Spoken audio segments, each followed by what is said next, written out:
Good evening, witches, warlocks, sorcerers, adepts, friends, fans, family, and followers to Season 5, Episode 14 of the hit underground occult radio show known as Knights of the Nephilim, brought to you by Celestial Oddities Radio and the Coterie of Samil, Arcane Occult Order. As always, I will be your host and guide on this journey into magic and mysticism, darkness and divination. I am Frater Crow, and it's a pleasure to have you listening in this evening. Whether you're listening live, streaming after the fact, or you've downloaded us to your device for on the go, I would like to thank you for your patronage and support.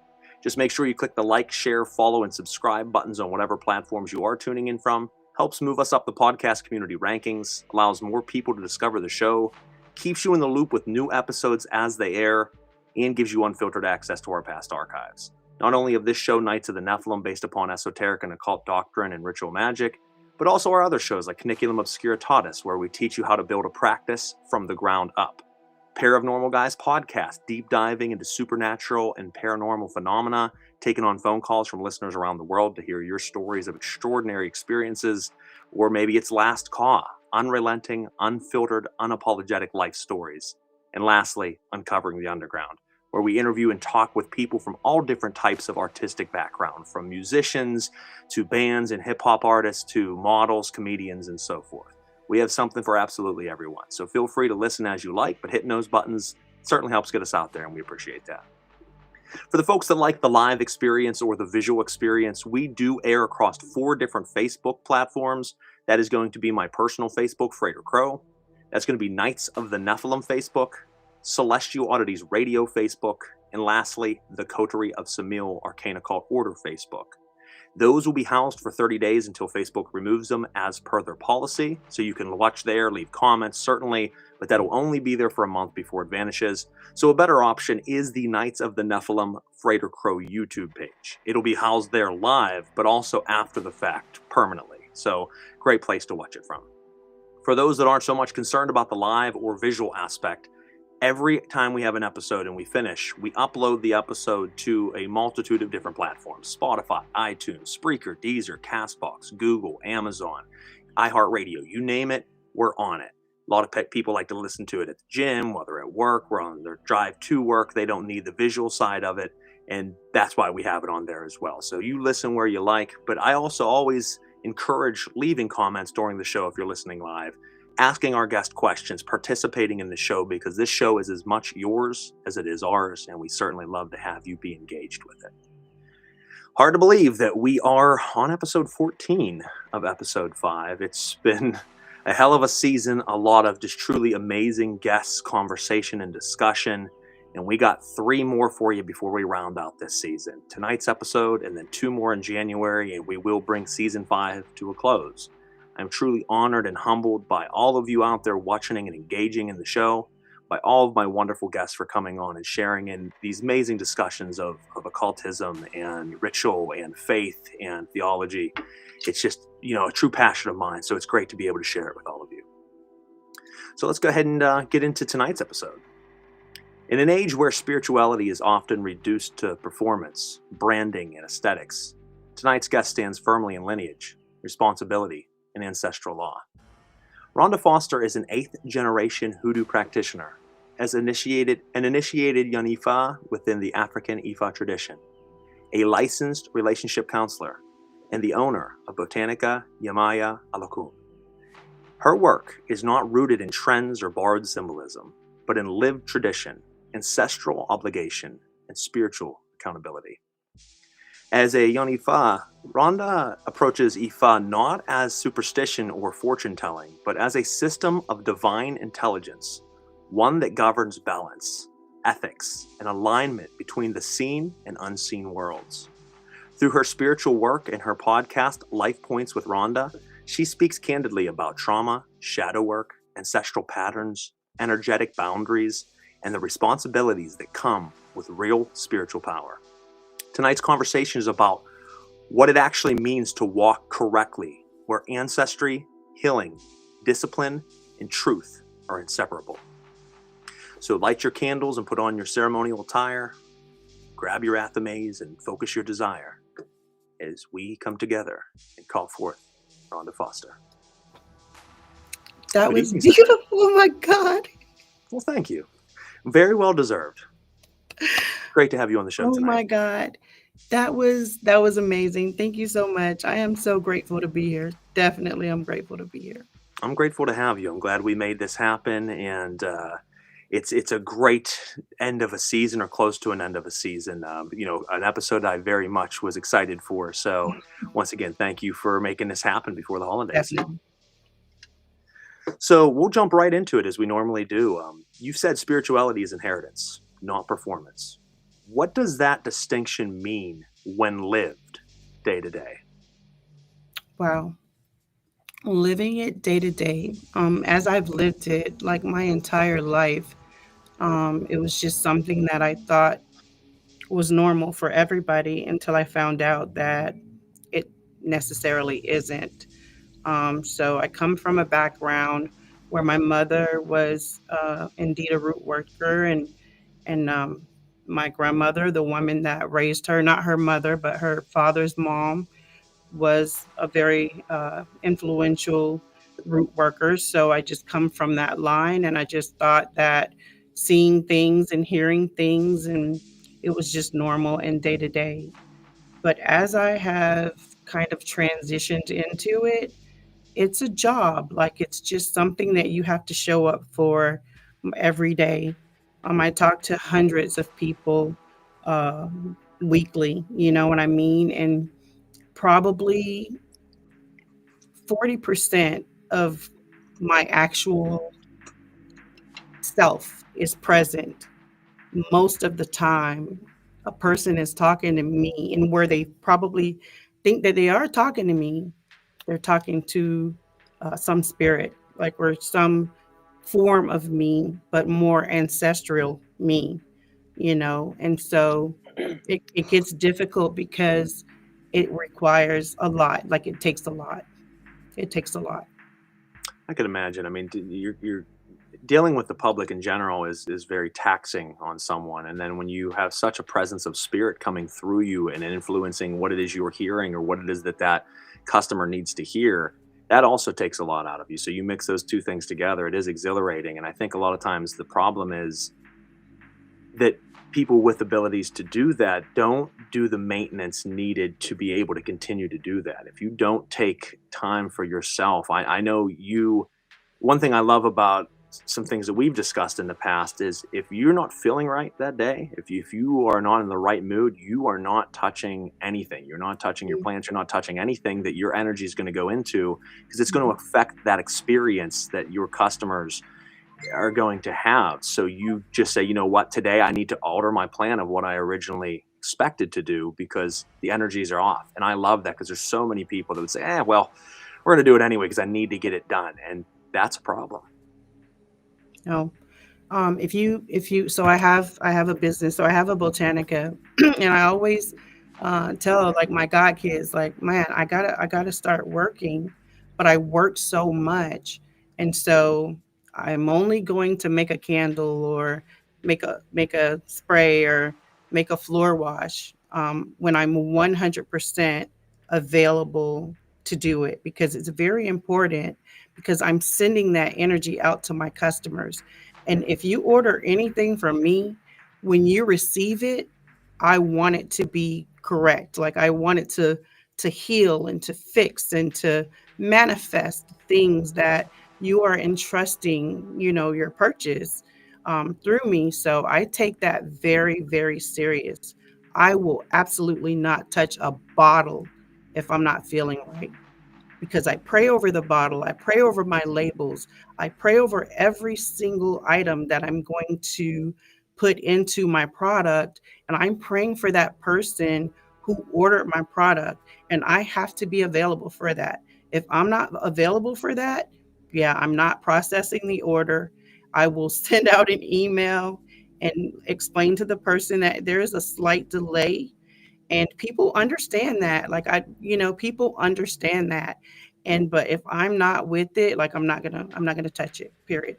And I And I won't even come to my store if I'm not feeling good, or if I'm angry. I won't even walk into my store.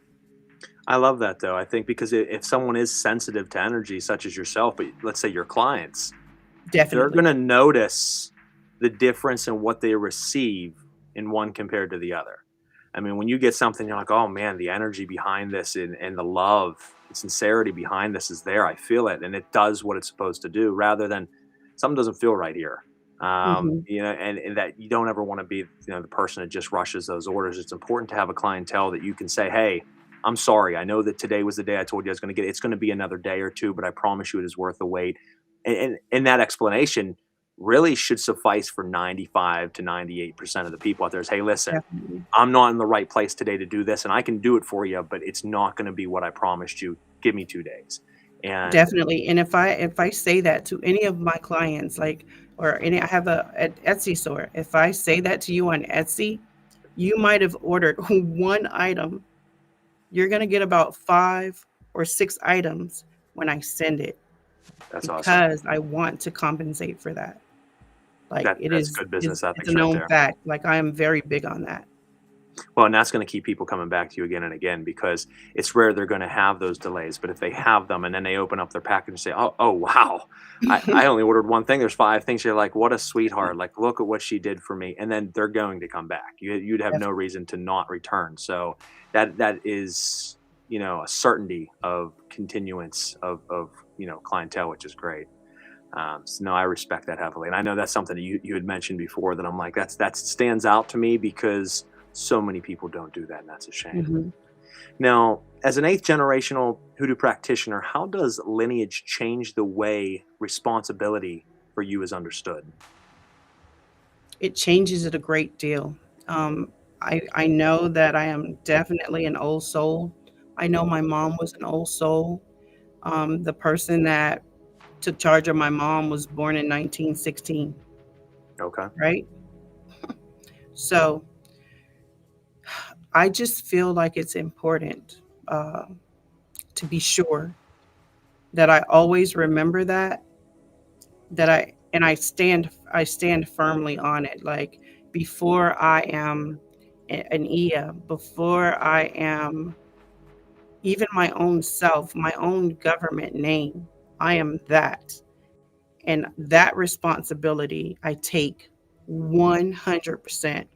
I don't play around with it.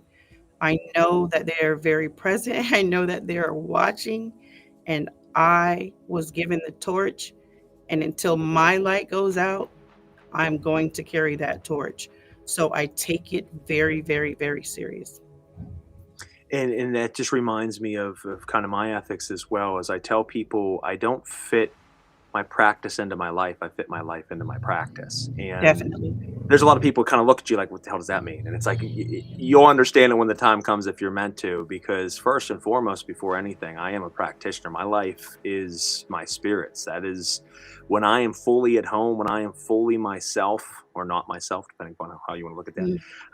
that, is when I am in my temple, when I'm sitting with my spirits, when I'm in prayer, when I'm in meditation. And yes, those other pieces, folks, certainly are important, but those are exterior, additives to my life. I am connected because someday I will leave this mortal coil, and when I do, I want to be with my spirits. And as sad as that is for a lot of people to hear, you're probably not going to necessarily be with your family. You're going to be with your spirits, and that's why you really need to form a good relationship with them. Because if you don't, then you better hope that you are ending up with your family. Because if not, then you might just be wandering around out there. And there's a lot of spirits that just wander. So Definitely. I love the fact that first and foremost, it is you and your spirits. And I get blessed from it. Like, and I get blessed from it because I see it in my everyday life. And I had a conversation with a young lady yesterday about children, I think, and she said that her son had like 3 kids, and she was kind of upset about it. And that happens in our community where we get upset about it. I have 4 children. I have 18 grandchildren. Do you understand? Oh, wow. 18. I know for a fact through past life regression that I have returned to the earth 100 times already. All of those 100 times that I have been to the earth, I have been a spiritualist. I have been a medium of some sort. So I continue to stay on that trail, right? But I tell people, if 5 of those 18 grandkids have 2 kids, it keeps my lineage alive, right? Allows the portal. If my mother decided to travel back, she has a way to travel back through the lineage. If my grandfather wanted to travel back, it's very important that we respect that. And so I understood from a very young child. Like, I remember things in my life when I was probably 6 months old. I can remember those things because I was born a seer. Like, I see around me all the time. I'm dealing with spirits. I deal with spirits more than I deal with human people, right? If someone is having a conversation with me, I probably got about 20 other spirits around me just like chiming in. And so I'm known for making like these weird, crazy faces. And so that's why, because I'm all over the place, but very present, like in the conversation. But the lineage that we build today, that the legacy that we leave here on the earth is all that we will leave here on the earth, right? And when I leave the earth, I want to leave the earth in a way that is going to not only continue to make my ancestors proud, but to make my grandchildren who will be walking in those footsteps behind me proud. And it doesn't mean that they have to do what I do. Absolutely not. But I want to leave something solid for them. And so that they understand why I came here, what my purpose was, and that when I leave, I will complete the mission. And I tell people, yeah, 100 times have been enough. I don't think that I'm coming back, right? And I already have people telling me, Mia, like, I'm gonna print a picture of you and I'm gonna be calling you on my altar.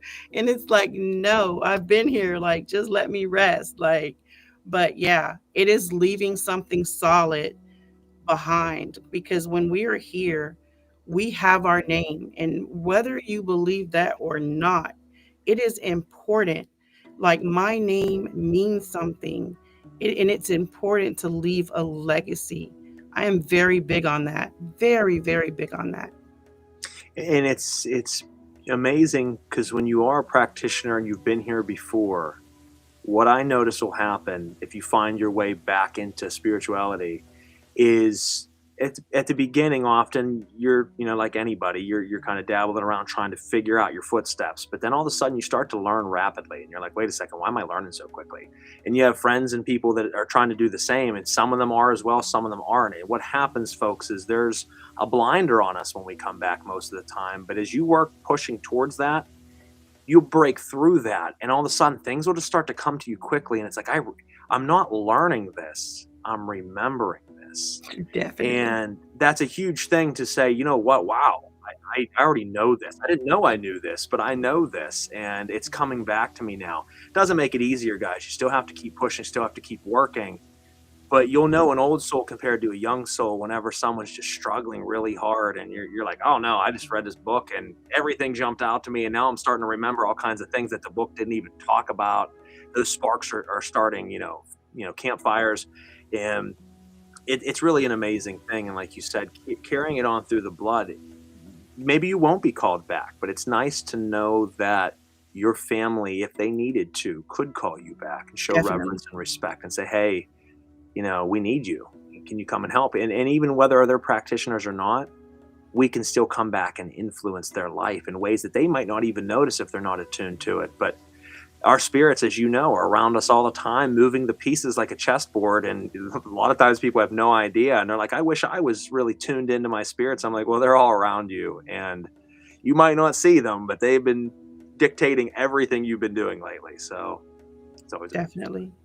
And Sherwin said, ancestral memory. Absolutely. He also said there's power in the blood, and there certainly is. Definitely. And thank you to all the listeners out there leaving comments. I've been throwing them up as we're deep diving into conversation. I can't read off each one, but I will read off any ones that need to be. But thank you all for, obviously your love. Now, what do people fundamentally misunderstand about Hoodoo as an African-American folk tradition? It's kind of like if it's not broken, don't try to fix it, right? Yeah. There's already a blueprint.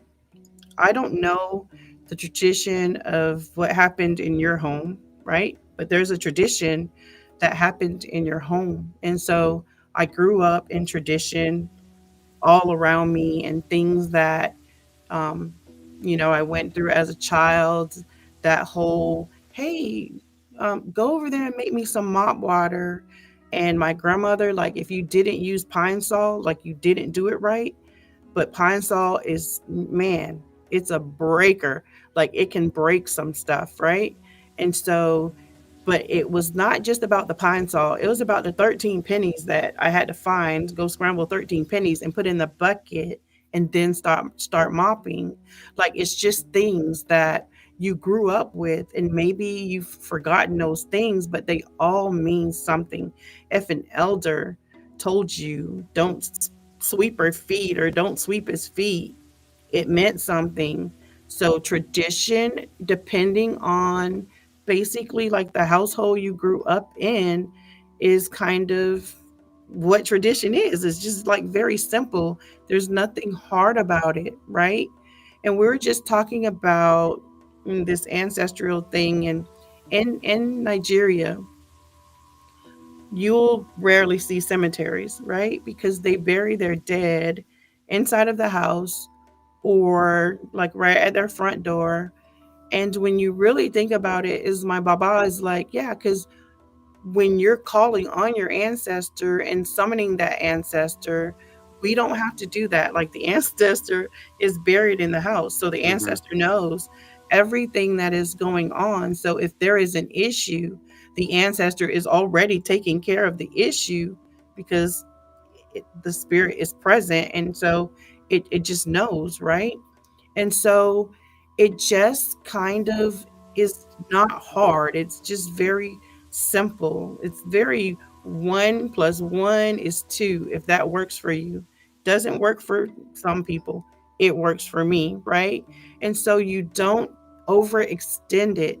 It's very minimal, it's very basic. Like a lot of people, I see so many people, especially in some different like traditions, like I see them arguing like on the internet, like it's not even that serious, like it really isn't.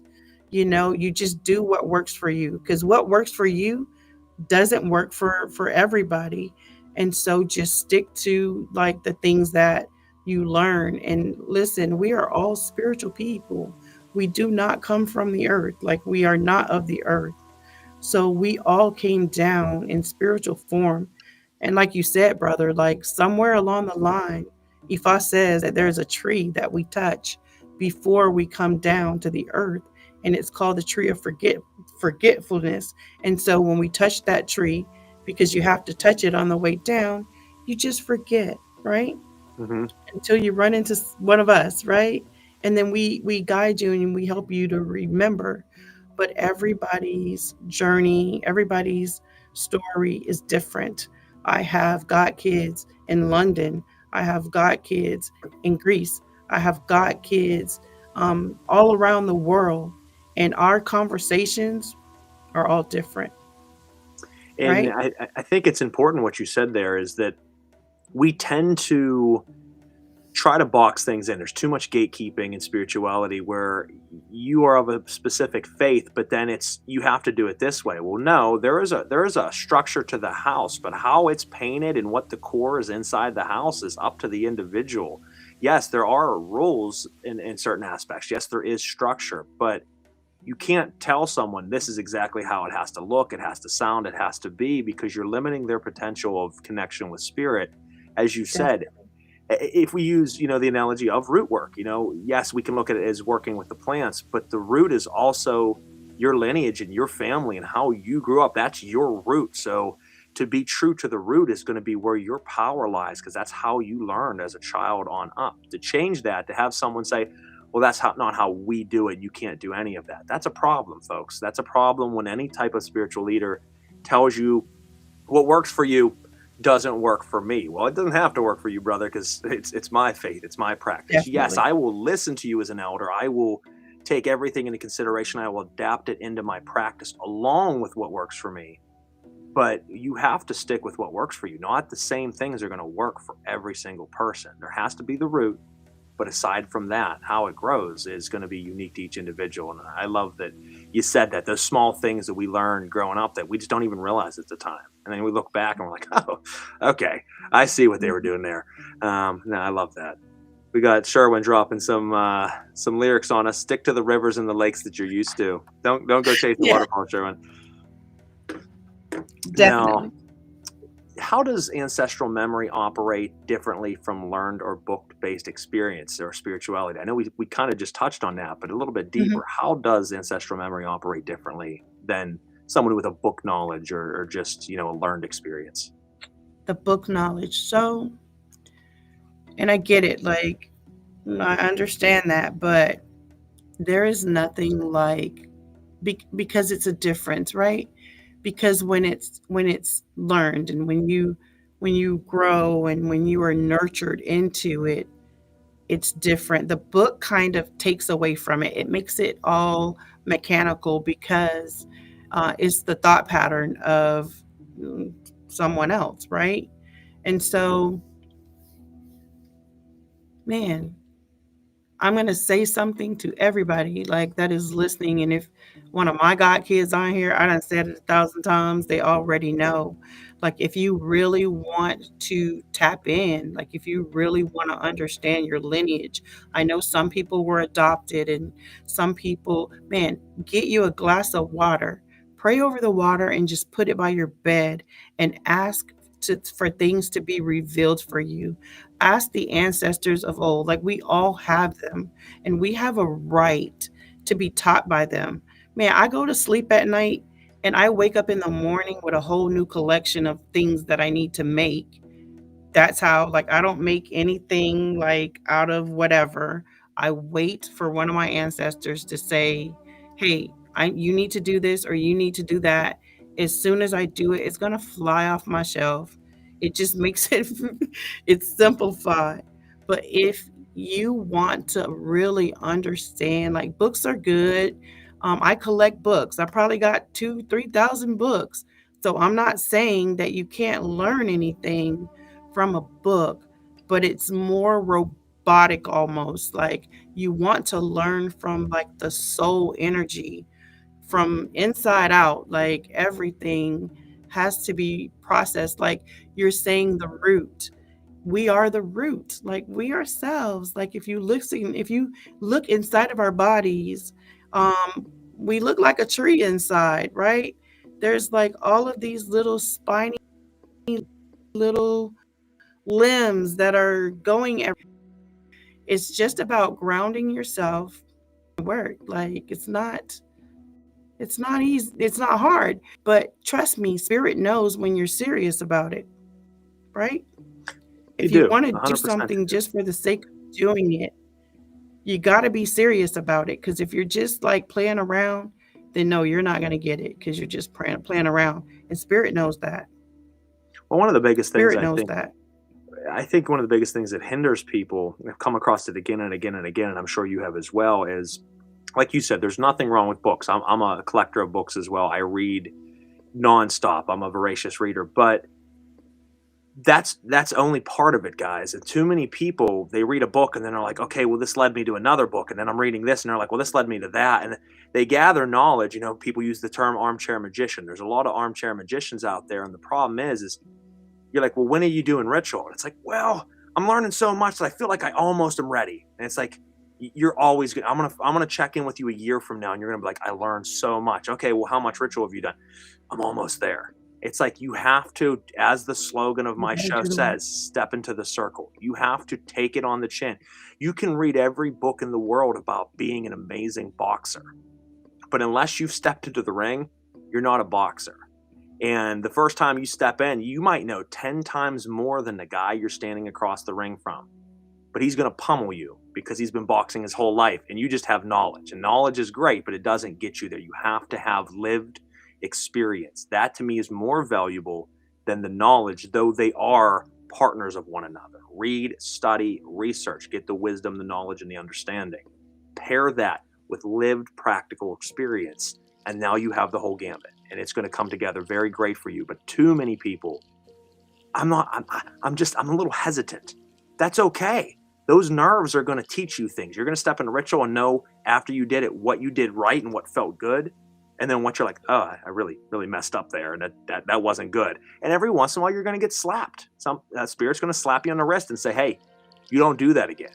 You need to do it this way next time. But that is how a book's not going to say, hey, you just messed up, do it this way. It's going to tell you one person's ideas or ways or a historical way. Your spirits are going to say, that's great, but we actually like this. Offerings, for example. A book can tell you all day what the spirits like to eat or what they want to have as sustenance or libation. But as you make a connection with your spirits, guys, your spirit might say, well, I would actually prefer this. And then all of a sudden you start making that offering and boom, things start to really come together. And you're like, oh wow, no book's ever going to tell you that. So please, guys, don't be scared to step into the circle. It's very important to have those bumps and bruises along the way. That is the best way to learn. But still, keep reading. Definitely. 100%. Like, I was 6 years old. 2 things I learned how to do at 6. I was ready to go in the kitchen and learn how to make my own breakfast. My mom trusted me. Man, when I scrambled that egg, I burnt myself. Yep. When I burnt myself, she was like, okay, well, tomorrow it's going to be so much better. Like, she kissed me on my wrist. Like, I still have the scar from cooking that egg. She kissed me on the wrist, and she was like, everything is going to be okay. I am watching you because I have another important task for you to do. So she was getting ready to start training me. Man, the next week, the lady had me dress in cow tongues and teach it because she did spiritual work for court. Like, I do spiritual work for court. After that 1 week where my hand looks okay, it's like, okay, now come in here, and now you're getting ready to go to work. Go back at it. Yep. You have to do the work. You got to do the work for sure. You got to do the work. And I think it just comes with the territory. Is like, there are bad experiences you have, especially in my court of things with diabolism. There's people that have some pretty frightening or terrifying experiences, and then they're like, I don't want to do it again. I don't want to do it again. But at the same time, it's like, well, you're still reading, you're still researching. So apparently you do want to do it again. You're just scared. Drop the fear. Fear is an illusion. That is something that's going to hold you back. You go back in and say, all right, I fucked up last time. Let's get it. Like, let's do it again. You obviously were very upset about something that I did. Tell me what you're upset about. Let's work through this. And folks, one thing I will say is not every spirit that you're going to work with is going to work with you. You have to understand that there are times you're going to say, okay, this energy does not work well with me, and I just can never call this energy back into my home. And other ones are going to feel like home. But don't be naive in thinking that after several attempts, if it's always bad, it's always bad. And there's a reason. It's one thing to learn or to get your hand slapped.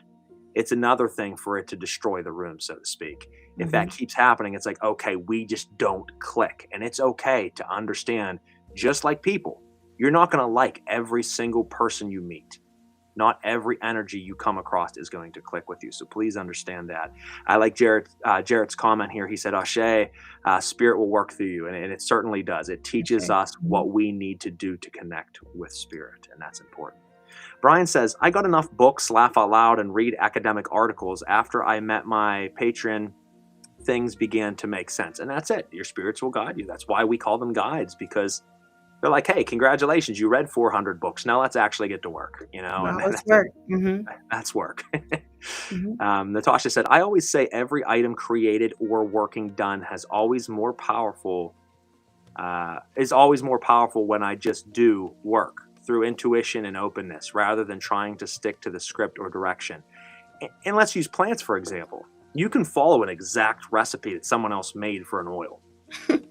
And that's fine, that's good, but there might be this inkling while you're doing it. It's, add bloodroot to it. You're like, why am I adding bloodroot? It isn't in the recipe.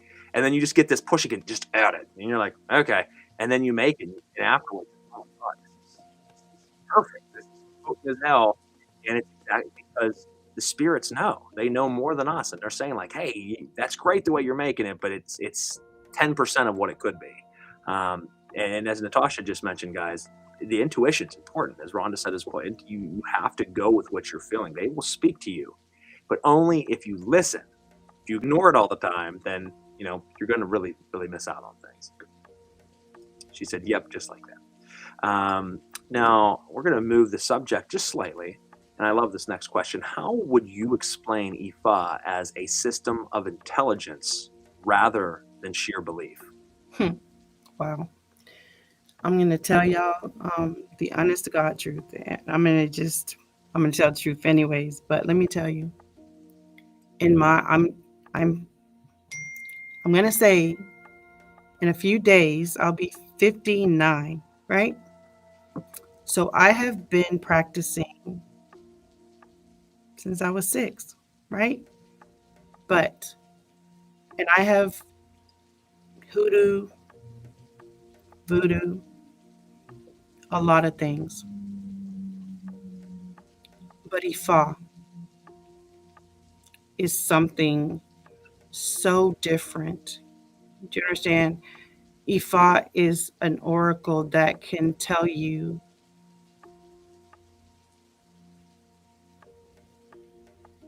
exact information.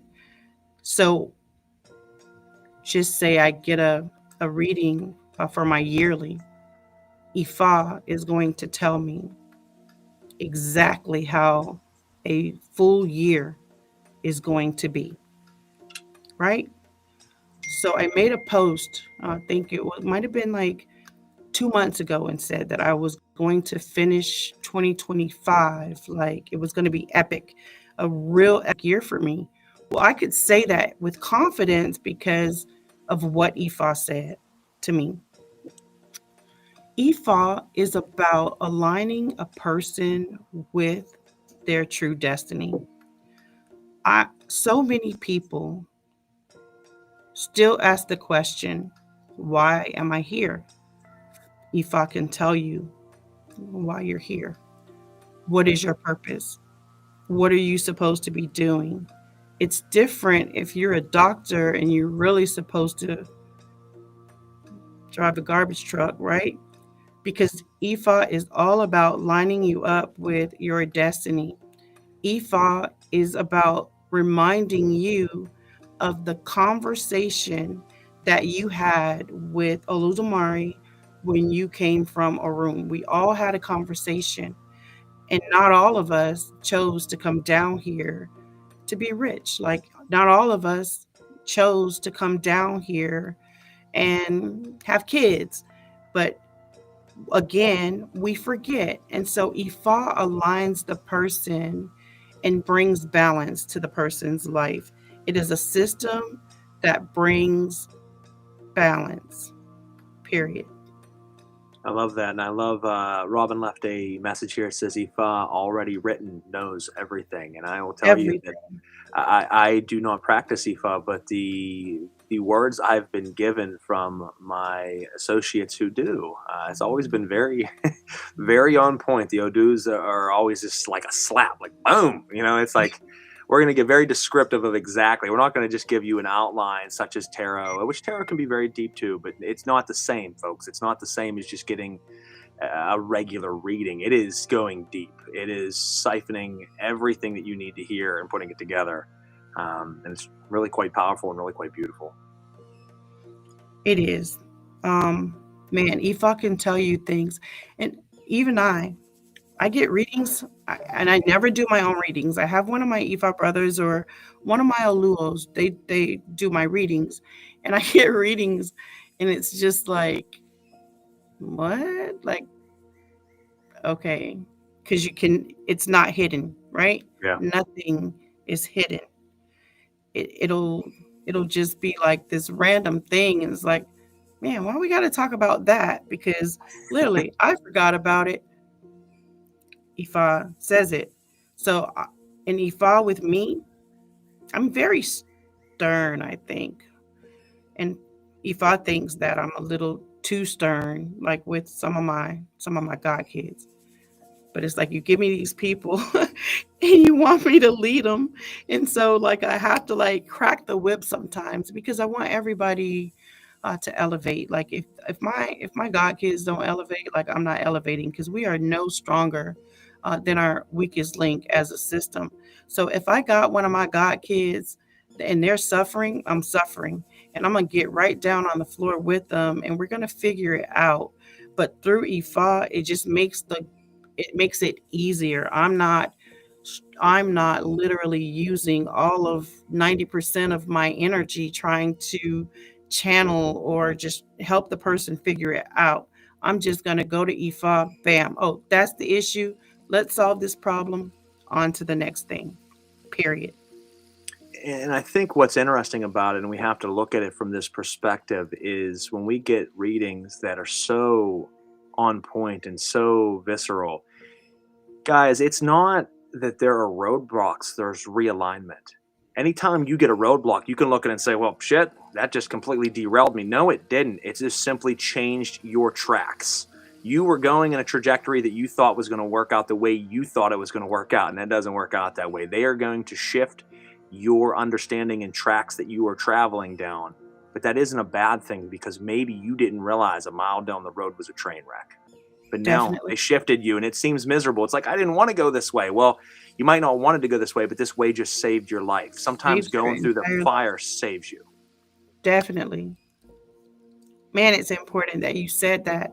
It happens all the time. And it used to be like, what? Oh man. Like I will forget. Oh, damn, I forgot this. I got to go back in the house. I didn't get what I went back in the house for. But oh, I remember I got to get something else. Yeah. And this just happened last week.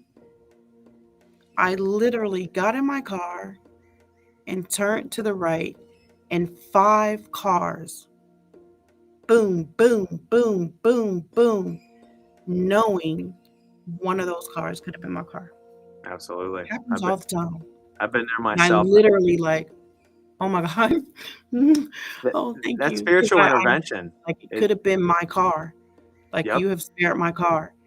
And listen, when your intuition tells you something, because Ifa also, we are supposed to acknowledge Ifa every day, and we can get Odu every day just to see how the day is going to go. And once Ifa gives a message, it's kind of like, okay, literally, I know who's going to come to my store, what the issue is going to be a lot of times, or if someone is going to come to my store, say something that might rub me the wrong way, I'm already prepared for that. And that's important to know, is like, someone's going to rub me the wrong way today. It's already been foretold. I'm going to get pissed later. So instead of getting pissed, let's do our prep work to be, when it happens, just smile. Because then that changes the trajectory or the tracks as well, because that person, whether they're doing it unknowingly or they're purposely trying to rub you the wrong way, your reaction now is way different than it would have been if you couldn't have seen it coming. And then they're kind of thrown off by that. That changes the entire trajectory going forward because you didn't explode. Sometimes a smile is the greatest weapon a person can have. You know, something goes completely out of whack and you just smile like, all right, okay, Definitely. I knew it was coming, and that's okay. I've already embraced for it. And if the person, because I can read water too, so in my store there's water for this other spirits everywhere. So if I look in that glass of water, like my God kids, the ones that are on here, they've been in my store and they will tell you, if a person walks in and they are just, I will walk out the other side of my store, and I won't come back in my store till that person is gone. Sometimes we just have to walk away from things that we know can be like confrontational, and so I never want to, because again, I represent something greater. So sometimes I just have to walk away from a situation so it doesn't become a situation, because I am still learning too. I am still growing too. I am still in the fire too. You know what I mean? So I am human. There's like that 40% of me that's still human. And so I have to take account for that. And so it's better for me to just excuse myself than to just, deal with something that it's not going to be fixed at that moment. I'll just walk away from it. But these are the things that Ifa does. And I want to tell a very quick story. Please. I want to tell a quick story, and this story is about my mother. So in 2021, there is a sign of the year that comes down from Nigeria. And then we were dealing with COVID, and COVID was very bad. And in this particular year, it said that we could not wear a lot of different colors. Like, okay, if you're going to have on a red shirt, have on another solid color, but just try to stay more solid than just like a lot of different colors. And so it's like, okay. And then that was the year Obatala was like, okay, Iyanifa, like, when I say that you wear white, let me just break that down to you. And so, okay, I just started completely wearing white. So I get a call one day that my mother wasn't feeling well, and I had told the person to take my mom to the emergency room, and I would meet her there. But I had like 3 or 4 customers in my store, and so I got a call, and it was from the hospital, and they said that my mom had COVID. And I said, oh, okay, so she has a very big house, so I'm gonna come pick her up because I don't want you to put her on a ventilator or anything like that. And I will come and get her. And so the lady was like, okay, just make sure your windows are down, and you're gonna pick her up and you got on a mask, and I'm gonna give you some stuff to spray your car and whatever. And it's like, okay. And so she said, come and pick her up, like where the ambulance, come in and out. When my mom walked out of that door, my heart fell. Like, she walked out, she had on this jumper, and it was like a newspaper print jumper, and it had like every color of the rainbow in it. Okay. But immediately I knew this is not good. So I get her home, I get her situated, I call my Ifa brother, and I was like, brother, like, I need your support. Like, I need to do a reading for my mom. Like, I don't want to do this reading by myself. So I went to his house and I did the reading. The reading said that the ancestors would be picking my mom up, and that, of course, no matter good or bad, you have to do Ebo. The Ebo just makes things go like a lot simpler or whatever. And so it's like, okay, all right. I had done many Ebo for my mom when she came up sick and stuff like that. Like, we do what we got to do. But this time, yeah, I knew it was different. And so, okay, I respect that, because I respect Ifa. Like, okay, the ancestors going to pick my mom up. Okay. So about 8 months later, she called me one day and she said she wanted to get her hair done or whatever. So she came, she got her hair done and everything. This lady came in the store, and she was older than my mom. It was just so weird. And she came in my store, and she was like, because she got her hair done upstairs, and then she came back down, and she was sitting in my store, and this lady came in, and she was like, you're just so blessed, like, to have your mom. And I was like, yeah, that is special, isn't it? Well, my mom died the next day, right? She died. But the day that she died, because the reading told me that the ancestors would be picking her up. And so we do reading. So our calendar, we don't follow like the 7-day calendar. Ifa is on like a 4-day cycle. So every 4 days, the Orisha will rotate, right? So she was a daughter of Obatala. And so the day that she died was the day of Obatala and the day of the ancestors. So we went that same day, after the funeral guy picked her up or whatever. And, we wanted to put her in a mausoleum. And so my children are very, very, they're initiated into Ifa. And so they know the protocol.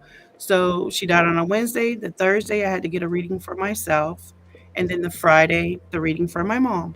And so on My reading, it said that it opened up and said, O'Neely has called one of her children back to the earth. And it said to me that it is your responsibility to make sure that your mother is returned back to the earth. Okay, got it. No problem. Yeah, she going in the ground. We just gonna make sure she go in the ground good, but she go into the ground, right? But it was my mother's reading, right? Yeah. And so Friday, it's my mom's reading, and it's like, okay, my mom's reading.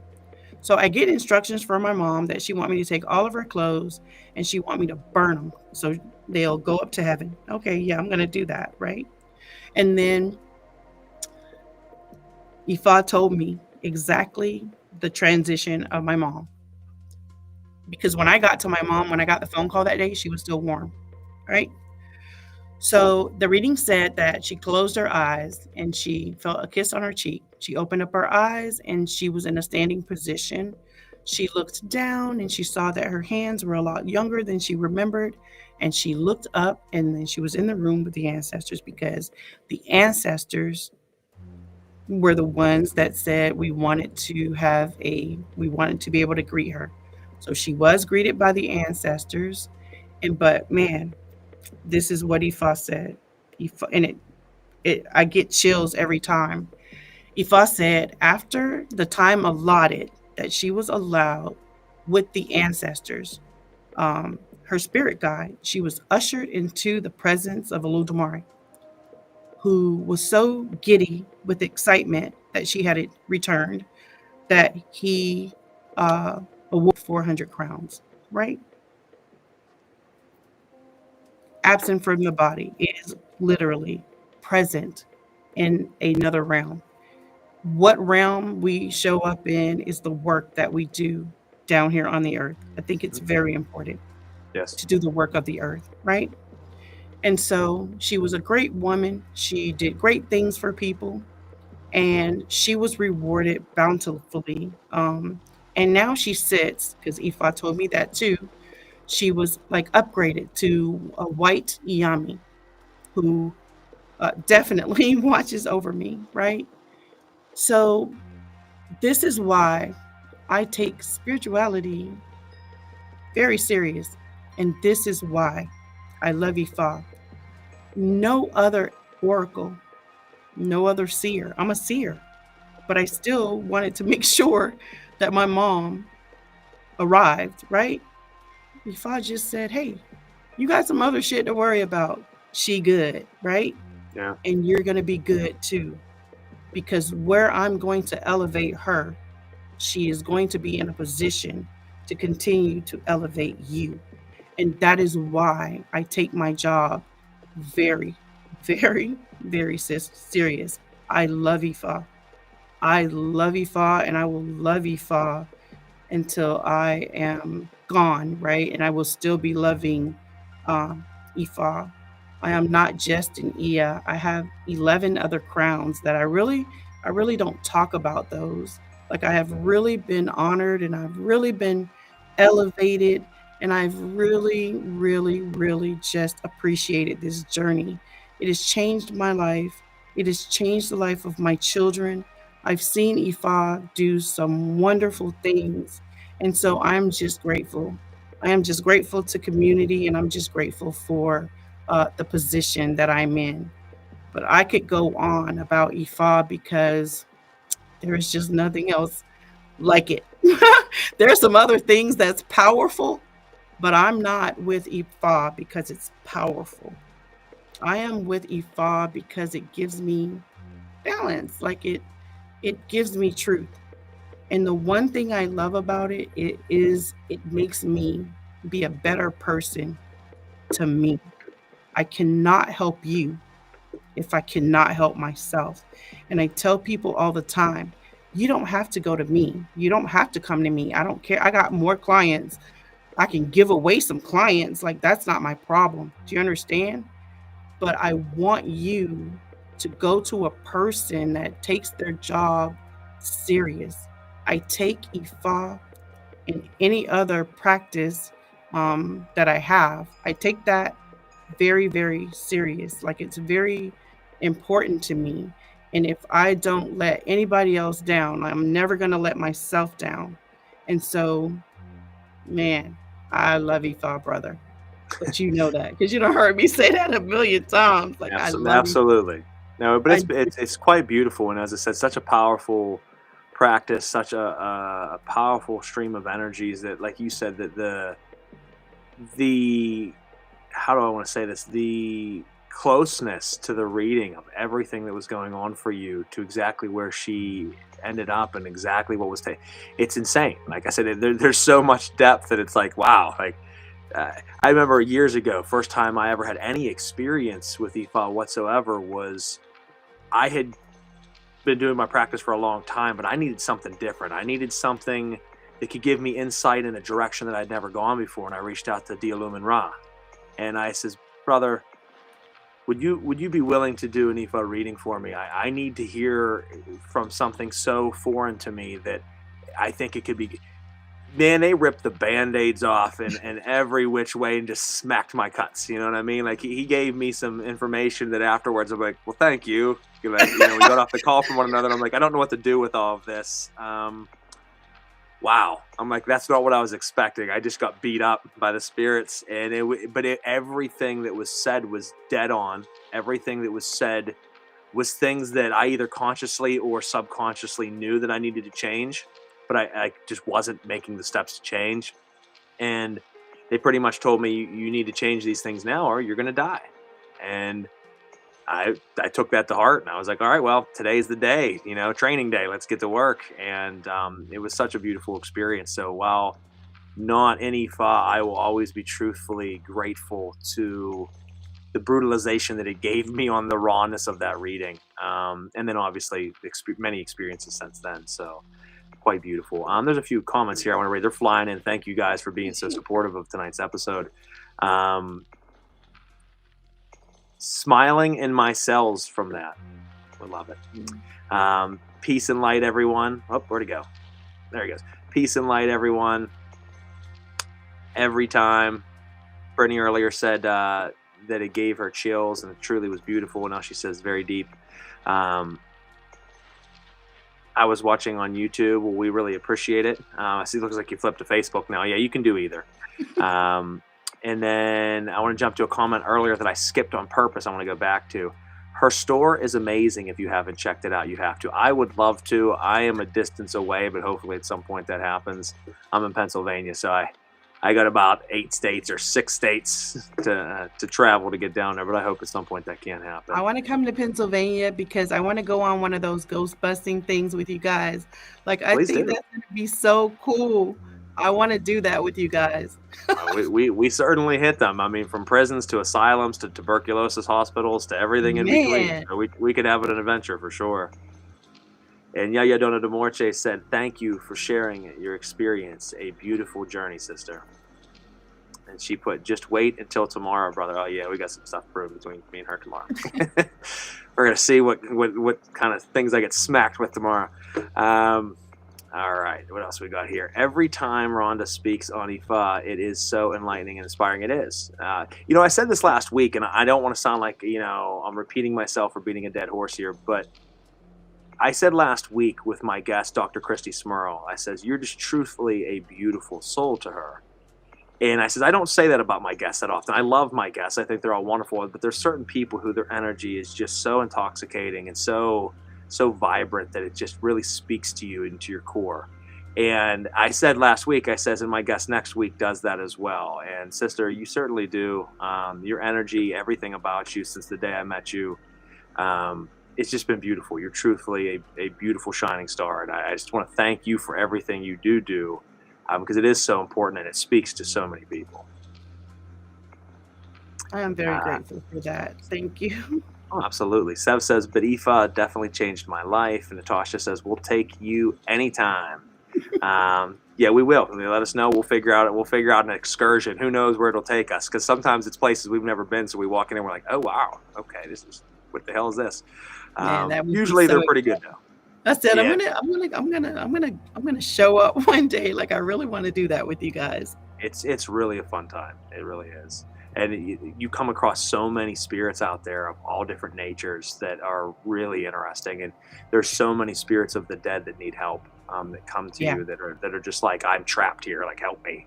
I think of one, a quick story time, and then I'll jump back into the next question, is Trans-Allegheny Lunatic Asylum. The very first time I went, it's a massive, massive, insane asylum that no longer operates, but they housed a lot of people. Where it was only supposed to originally hold like 350 people, at its max capacity had almost 4,000. They had people just stacked in rooms, literally sleeping shoulder to shoulder, in deplorable conditions. And first time we ever went there, we were upstairs on the third floor, and we started hearing a man scream over and over again out loud, verbally, "Let me out of here, help me." And he was pounding on the walls, "Let me out."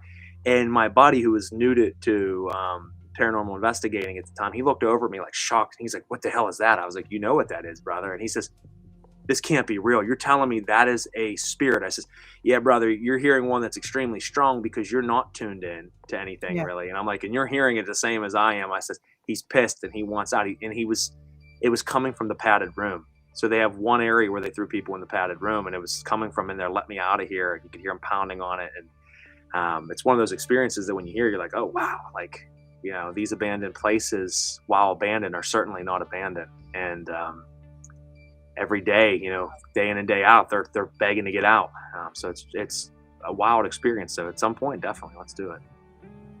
Rebecca says, "Beautiful soul." Certainly a beautiful soul. Now let's jump back into some questions here, folks. What time we got here? We still got a little bit left, which is great. Let's see. What does moral alignment mean with an Ifa beyond ideas of what we conceptualize as right and wrong? Again, it's not difficult. It's very simple. It's just very simple. We're adults, so we all know right from wrong. But even being an adult, you can do something and not understand that it's just not morally correct. And so again, Ifa works on correcting us first, right? The finger always points at me in everybody's reading. So I am always being upgraded and aligned, even when I do readings for other people. It's just about, hey, and it's soft. It doesn't have to, it's not, like you said, brother did your reading. He was like, damn, ooh, wow, okay. Sometimes it's like that because Ifa knows exactly who needs that too, right? Yeah. We need it at different levels, right? But it's just very, very simple. Hey, this right here, you're doing it. You haven't been taught that it is not a good thing to do. And so, but I love Ifa. It says you're doing that and this is happening to you. If you stop doing that, you'll be fine. Yeah, sometimes that's hard to hear from folks, right? If you're driving a car and you hear your brakes squealing, are you going to just keep driving your car? No, you're not going to keep driving your car. You're going to take your brakes in for service, right? Or if your gas light on, you're going to, and I know it's like, hey, that wasn't the question, but I'm just saying it's just that simple. Some people really don't understand that maybe they're doing something and it's not right. I'm going to pick on somebody that should be listening. One of my godsons, we just did a reading, and sometimes the reading will say, don't lie, right? Don't tell lies. Well, that's pretty straightforward, right? Don't lie. So he has himself in a situation, gets a call from the mother of his son, and she says, hey, I'm going to ask you a question, because I guess someone ran and told her something, but he's telling me this just today, and I already in my mind was like, oh my God, you failed. Like I said it in my mind, and she's saying, I'm going to ask you a question, tell the truth. If I asked you a question, period, if I ask you something, I already know the answer, but that's me. I'm a spiritualist. But for him, it's like you didn't prepare yourself for that, but he lied, right? Yeah. And I said, listen, what did Ifa just say to you? right? And so it's like a little line on the ground. And I said to him, the blessing is right here. And you just got tested and you failed. So what do you think happens to the blessing? Because Ifa will always promise you something. If you do this, this is going to happen. It's going to happen for you, right? But you can't tell lies. You can't do this. You can't do that. And so what do you think just happened to your blessing? Doesn't mean that you're in trouble with Ifa and that Ifa is going to punish you. But you interrupted your own energy field. Like you put yourself in the negative, and so now you got to work back towards the positive. But these are the internal things that I love about Ifa. Again, I'll say it 1,000 times because it makes us work on us, right? And so it's very simple. Ifa says, don't do this because of this. Something else moral, because for me, my Ifa says, you are a favorite child of Olodumare. You know that you have been in situations where you were supposed to die. To me, it said that. But the favor of Olodumare is on your life. So, when someone comes to you to get advice, you are to tell them exactly what Olodumare tells you to tell them.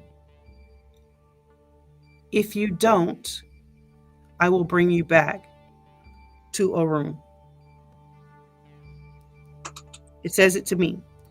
And it says, if the person that you're giving advice to does not heed the warning of Olodumare and doesn't follow the advice that you give them, they will die. So look at the difference. I'm in a leg bay, right? Oops, I messed up. Yeah, I'm just going to go back to Orun. That person is going to go back to Orun too. But we're going to go back different. Did you catch that? Like we'll go back. We'll end up back to Orun, or maybe that person won't. But maybe I'll just go to sleep and wake up back home. You understand what I'm saying? Yeah. But maybe something more difficult happens to that person. Maybe they're in a tragic accident or something like that. And we wouldn't want that to happen to the person as well. So the one thing I will say when it comes to Ifa, you can't trick it. You can't pretend with it. You can lie to me. You can't lie to the Oracle. You can't lie to Ifa. But I would caution anybody who is not prepared to at least take care of the sacrifice.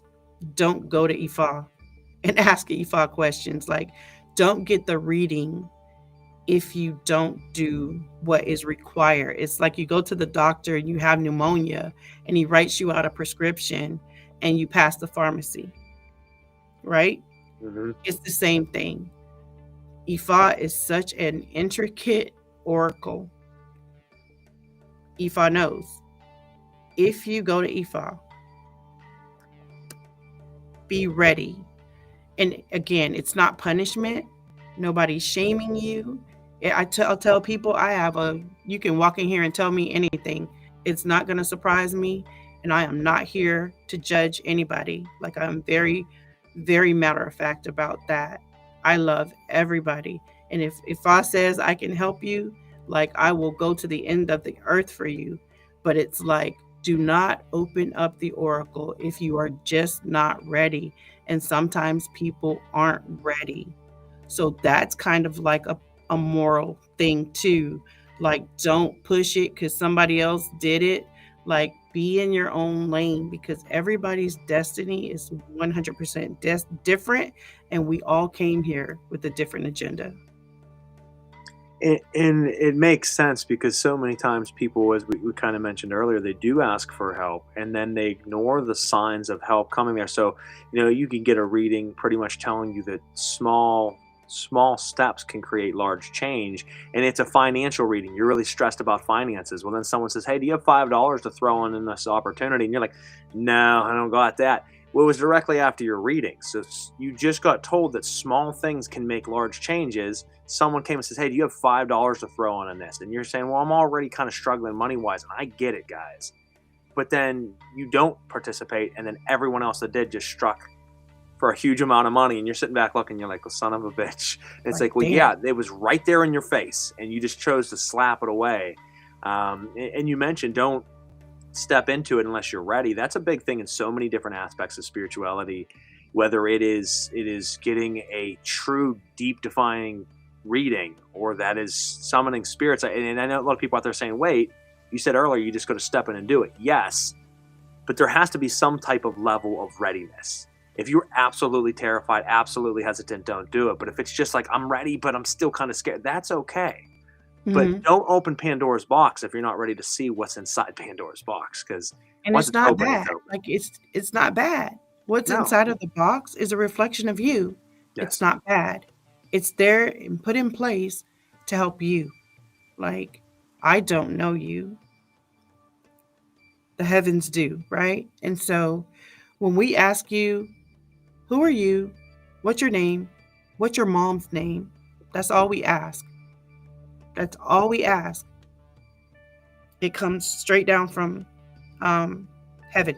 So it's like, don't look at me. These are the words of Ifa, but it's just being translated through me, through my brother, you know. But and again, we're not here to judge you, because sometimes Ifa can say things like another quick example. I had a person come here, get a reading, and Ifa started talking about a black woman, a fat black woman with big breasts. Do you know a fat woman with big breasts? So she said, it could be my mom or it could be my auntie. Oracle is very smart, right? So then the Oracle said, well, this person doesn't keep her house clean, and she has double doors, like going into like a dining room. That's how specific this reading was. And so she was like, it sounds like my aunt's house. And it's like, okay, well, there's a child there that has a scar on his forehead. So then she said, oh, well, my son has a scar on his forehead. Okay, well, your son, her son, you must be very careful with this son. Please, like for the next few days, please be careful, because this son is in danger. I hate to give that kind of information, but the son is in danger, because a lot of people think that you're telling them something because you need something from them, or you're trying to get money from them. But it's like, this is what Ifa is saying. Man. So I think the cleansing was like $300 and something. Right? Let me make one thing perfectly clear. If Ifa, because we don't mark the prices, we're in an economy where I'm in Florida, the animals are very high. I'm just going to tell you the prices of the animal. I don't have the farm. Do you understand what I'm saying? Mm-hmm. That person's price is that person's price, and I'm going to respect their price. So I can't bargain with that person, because that's their business. You understand? I can help you out with the reading, because that's my business. Yep. But as far as how much the animals cost, I can't do that. But this girl's reading was like $300 and something. She didn't do the EPO. 4 days later, I'm looking at my phone. A little 13-year-old kid got unalived by his brother. Well, guess who it was? It wasn't her son. It was her aunt's son. They both had a scar on their forehead. Okay. So it's still how many times did Ifa say, oh, I don't know your auntie's house, so I'm not shaming nobody's house or anything like that. I don't know that. But this oracle is thousands of years old. Yep. Thousands of years old. And it's telling you that this house isn't clean, and that somebody's weight. It's just telling you everything. So it is that spot on. Is that spot on. And I've seen it so many times. I've seen somebody come in here and get a reading and their abo was $200, but because they thought somebody was trying to fear them and they didn't do the cleansing and a person died. So there's it's no just going back something from that you that don't either. play around with it. You don't want to play around with it. Yeah, I mean, Don't open it up. You open it up, you get the information, then you best respect the information, not say, well, that's unfortunate and I don't want it now. It's like, well, you got it now. Here it is. It's being handed to you. So whether you want it or not, it is yours now. You own it. And so many people, don't do that. It's I like do other readings. It don't always have to be Ifa. Like, don't come messing with Ifa. Like, if you're not ready for that, though, I think it's just something that 100% just needs to be respected. All religions, whether it's Hoodoo, Voodoo, all of it, Kimbanda needs to be respected. It needs to be respected. Like, there is a level of respect from the tradition. There's a level to respect about the spirits that you are working with in these different, practices. They all need to be respected. Play with something else. Don't 100%. play with spirituality. Like, please, take it serious. Well, to finish this out, these last couple questions, I want to go exactly off of that. So you just said about the respect. I want to talk about spiritual powers and ethics. And I want to talk about, what do you think ethical restraint is often missing in modern occult spaces? Respect. Respect, yep, I would agree. I would agree 100%. Respect. That's, and a sub question off of that, what dangers arise when spiritual authority is claimed without accountability of that title? We live in an age of a lot of titles, right? And everybody's a title of this and that, and I got this and all these under my belt, and I'm like, but you don't actually have anything under your belt, especially if it's self-grandized and you've given it to yourself, self-proclaimed. Without the proper training, please. Training is important. Titles, I know who I am from a different perspective. Like, I know who I am from my mother's daughter, right? I know who I am as a representative of my ancestors. All that other stuff, that fluff, I don't care about that. Like, that's not even important to me. I will travel. I will visit the land. I will get the initiation. I'm not even doing it for me. I'm doing it for one of my ancestors because they said that this is what needs to happen in order for something else to happen. And so I respect it. I just got initiated fully into Kimbanda. Can't even tell you what happened because all I remember is walking into the forest and I stayed possessed for probably 2 days. I don't know what happened. You understand what I'm saying? Yeah. Completely gone. Have no idea what happened. So it is just about, man, respect. If you don't have the authority, get the training.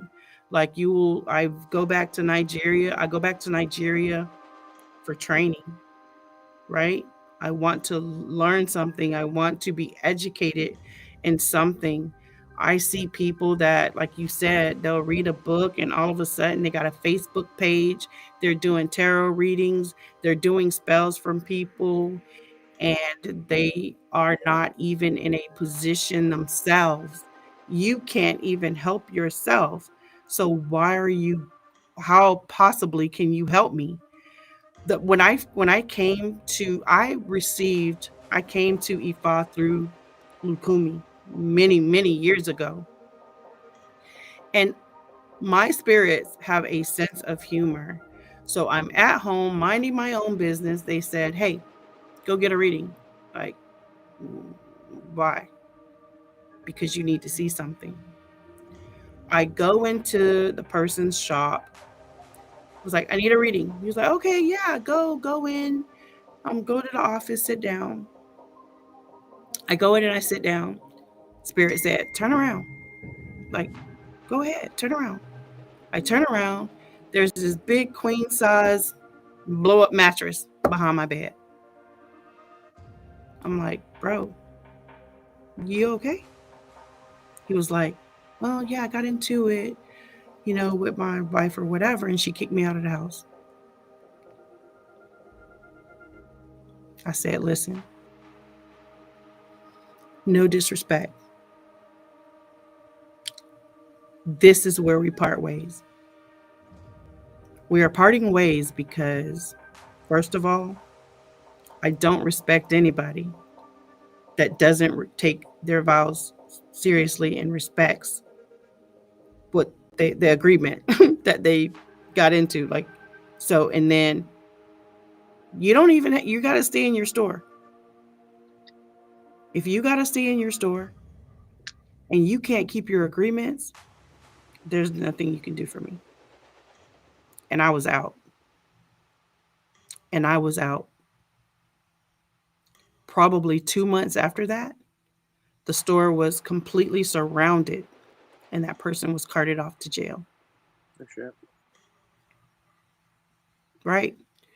There is not, I could go to jail if I break the law. Do you understand? But if we are supposed to be people of the community and people that are in charge of other people, then we ourselves have to carry the torch. Like, we ourselves have to be in line. Like I said, if I don't feel good, I can't help you not coming here. I will close my calendar off for a month if that's what I need to do to get myself together before I reach out, or before I take a client, or before I do a reading, or before I do anything. Being accountable for your own self is so important. And please, if you don't have license to do it or the spiritual authority to do it, don't do it.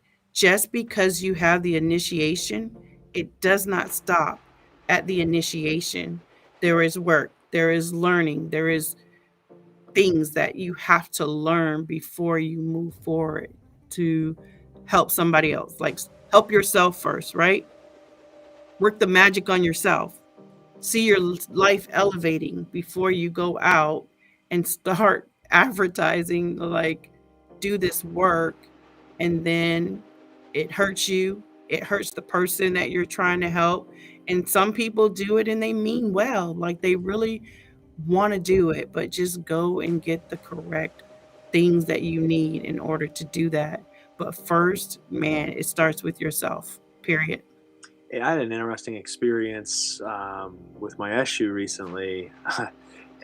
I try to keep myself humble at all times. Obviously, we all have moments where, we get exuberant about the things we're doing. But I know, obviously, a goal of mine eventually someday, I'm in no rush, is to become Tata. And I talk with my spirits about that. And it wasn't in like a malicious or slapping my hand way, but my issue came through a week or two ago very, very clearly.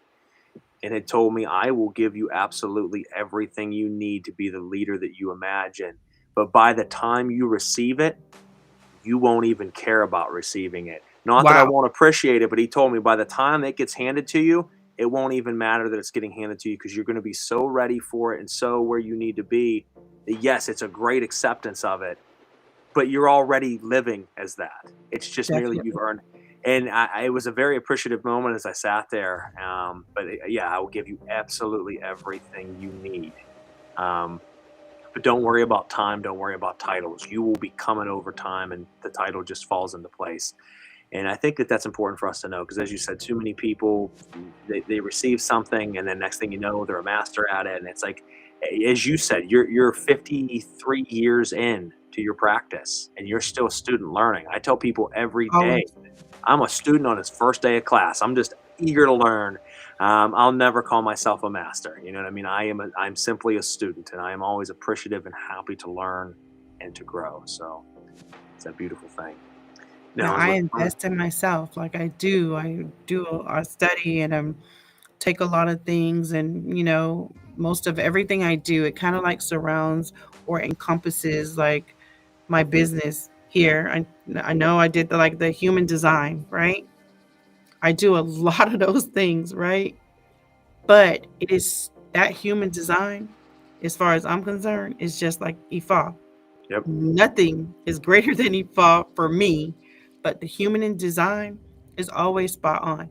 So we must always understand like who we are first, And it's in right? depth because you gave me that human design. I'm like, whoa, all right. I'm like, phew, just get slapped again, right? It's like, here's everything you need to know, and you didn't want to know, but you're going to know it either way. So, no, I Mhm, loved it. That's you mhm. very, very accurate on that. Because like it helped you though. It might take. I still read mine once a week, and I still go in there and be like, "Damn, where did that come from?" You know? hmm There's gems hidden in it because you can read it originally and take a lot from it. But as you said, going back and revisiting it with the changes in our life throughout the days, the weeks, the months, and the years, you go back and revisit, and it speaks a different level of understanding in that current time period. So you're saying, oh, well, there's a little hidden gem that a year ago Mhm. didn't mean anything to me, but right now it means absolutely Yep, everything there it to me. is. Boom, that's it. Boom. Like, but I just, it's we all at at the end and at the beginning, like we all have the same ability to do the work, but do the work, Yep. right? Do the work. Get the training. If you want to do it, it's a beautiful thing. But do the work and enhance yourself like first, right? Put yourself first. Learn first. Ifa is really big on character and patience, right? Rome was not built overnight. I have been on a very long journey, and Oludumare tells me that my journey is still much, much longer, right? So you have time. Use the time wisely, study, do the work, get the credential. It's just plenty enough to go around for everybody, but we don't want to do something that can have a negative effect on the person that's trying to do it or on our communities. Like we're supposed to uplift and heal our communities, and so it takes a lot. I personally, I've been married like 4 times, right? I've been married 4 times because, man, I'm like Jeremiah in the Bible. I realized that my my presence here in this particular time is for the people. It's for the people. I'm here for the people. And so I have to give a lot of myself to the people. My phone rings at 3 o'clock in the morning, 4 o'clock in the morning, 5 o'clock in the morning. I probably went to sleep at 6. So if you call me at 7, I probably won't answer because I probably just went to sleep. But that is how I have to give myself, right? That is what I uh, was born into, right? And so again, it takes a lot, and you have to be willing to sacrifice yourself. It is a great sacrifice. I think that's a huge thing right there. And I noticed there's a commonality amongst a lot of practitioners on the show, and it certainly resonates with me that there's this unspoken rule that what we've been given, we must give. And we each do it in our own way. You own your Botanica and you give to so many different students and so many, godchildren and so many customers. Natasha does the same thing with her shop and to so many different people at her regular job in her shop. So many other people do it through their writings and do it through their lessons. And it's for me, it's like my niche was the show. My show was like, what way can I give back to the community free of charge to say, hey, I've been given so much and blessed so much from my spirits. This is still all you know. And there is that unspoken word, I think, that amongst all of us is like, we know we've been given, so we must in return give. And Definitely. I think if you don't, then you end up getting flooded with those energies in a bad way, because it keeps it flowing by getting it, receiving it, giving it. Now, you kind of answered that. Two last questions for you, but you kind of answered one, so we don't have to go too much into that. But the one question was, how should seekers approach traditions they feel called to but weren't born into? And I think a couple of things that we said, with respect, with reverence, with dedication, that's the biggest thing, day in and day out. Greatness isn't, easy. If it was easy, everybody would be great. It's hard, it's brutal, it's painful, but there is beauty in the pain. And It is. Sometimes you're going to be called into something that is going to, for you, it's going to show up a little bit because it's waiting for you to show up 100%. Do you understand what I'm saying? Yep. It'll meet you, but it's never going to meet you halfway because it wants to understand like how serious you are about it. So again, there goes the word sacrifice, right? Sacrifice of your time. It might be sacrifice of a relationship. It might be just sacrifice, where you're giving, and you don't feel like you're getting much out of it. And sometimes that's just the way it is. Like, I knew again from a very young age, probably 6 months old. And like 6 months old, I was dreaming. And from 6 months until like 11, I had the exact same dream every single night of my entire life. And it was terrifying, but it wasn't. It was beautiful in the same thing. But you just know. Because you don't have to find it. It'll find you, right? It'll show up for you, but you just have to be willing to answer the call. Absolutely. And one thing that, and it's not to break any bonds here, but or any overstepping, but a fellow Kimbanda brother at a meeting, and I want to use this as a reference, said that I've been talking to my spirit over and over again for such a long time, and he never talks back, and it almost seemed discouraged. And I said, like my thinking is that it can be. I understand countless hours of sitting down there, and you're like, I don't feel like they're answering me. But have you ever thought, guys, that your spirits are doing that to see how long will they stay? 6 months in, a year in, 2 years in, you're like, they don't love me, they don't care about me, they don't want to work with me, they're not answering me, forget it. And it's like, if you would have only kept on 3 more months, that's when I was going to finally answer you and say you earned it now. There's no specific timeline, guys, but when it happens, then it happens and everything changes. 2 years, 3 years of silence, and then one night it happens, and then they're there from that point forward, and you earn that right to finally talk to them.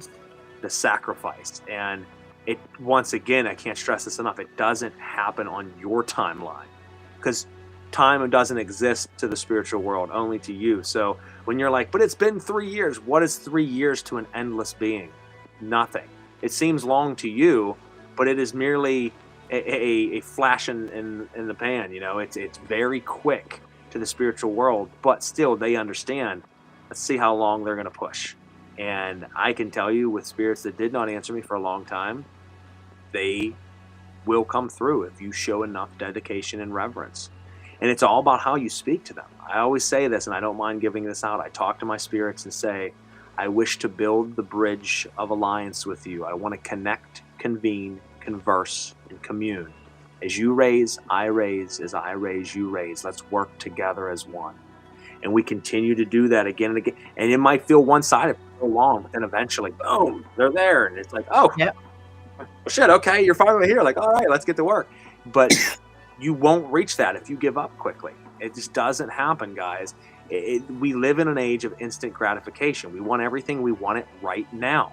That's not how anything ever was until this new age, where everything's just given to you quickly. You can watch a whole season of a show in one night. You can click of a button, have every musical artist you ever wanted to listen to. You don't even have to go hunt the CD down anymore.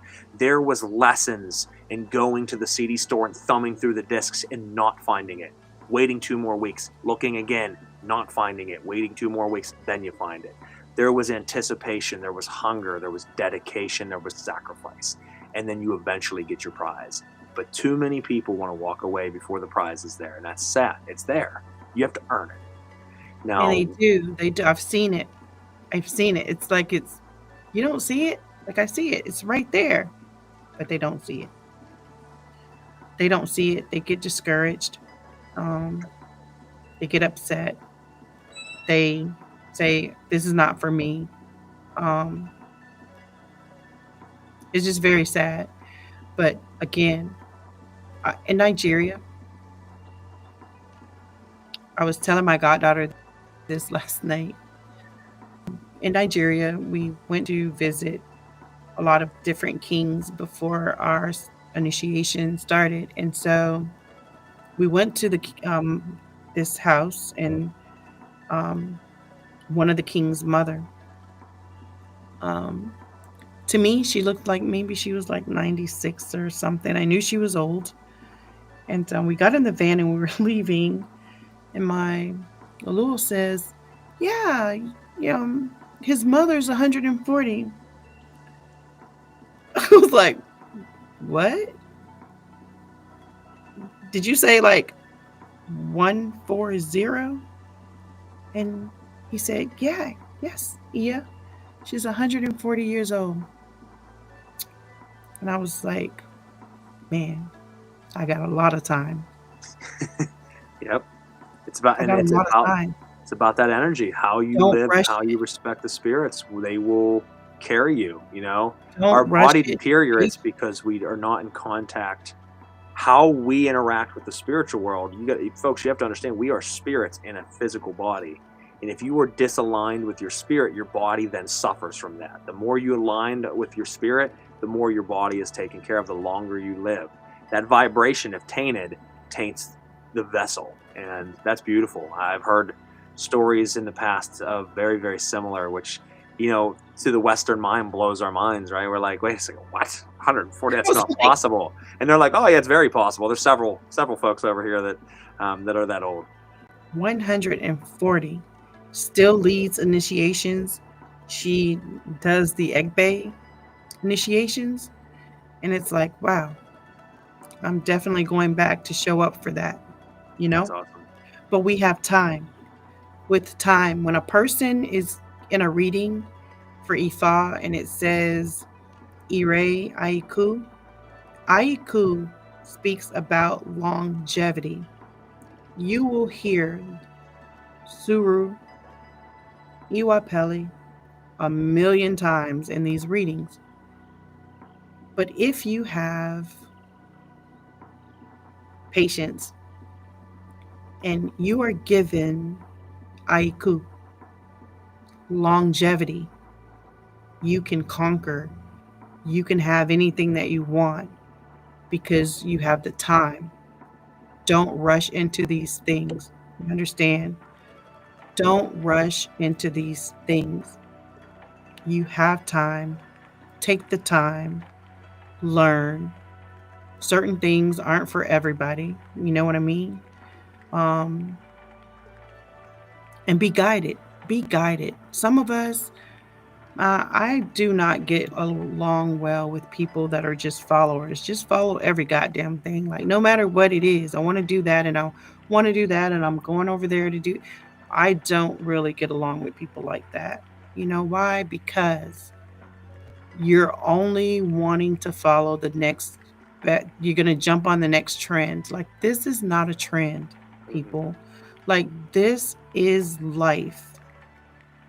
This is important. This is so many great things, and it's more great things than it is like everything has a negative aspect. Even us, we are light, we are dark, all in one. Like, I am this person right here, man. In 2 minutes, I can be somebody totally different. Like, we all have that in us. It is just very important. Again, you don't have to go out here searching. The path will walk right up to you and introduce itself. It's just that simple. I love that. And it's very true. It speaks volumes. And I think too many people try to fly from nest to nest without ever calling any one of them home. And I think there's so much fruit to be had whenever you can find your grounding. You know what I mean? Traveling's fun, folks, but it's nice to have a home. Definitely. And there's a lot of growth when you're at home. So, Rhonda, it's been an absolute pleasure. I'm so happy that we were able to do this. To all the listeners out there, thank you so much for your participation tonight. In closing, true spiritual power is not loud. It does not perform, and it does not ask for validation. Tonight's conversation reminds us that ancestry carries weight. Knowledge demands discipline, and spiritual authority answers to forces far older than modern identity or trends. Rhonda Foster's work stands as a reminder that tradition is not aesthetic, it is obligation. And walking correctly requires accountability to the ancestors, to the spirits, and to oneself. Be sure to explore her work through Botanica Yamaya Alakun and her podcast, Life Points with Ronda. This has been Knights of the Nephilim. Walk with discernment, honor what walks with you, and remember, some paths are inherited, not chosen. I am Frater Crow. This is Knights of the Nephilim. Ave Noctis. Everyone have a wonderful and safe holidays. We'll catch you in January. Rhonda, thank you. Thank you, brother. Thank you so much. Have a wonderful evening. Thank you.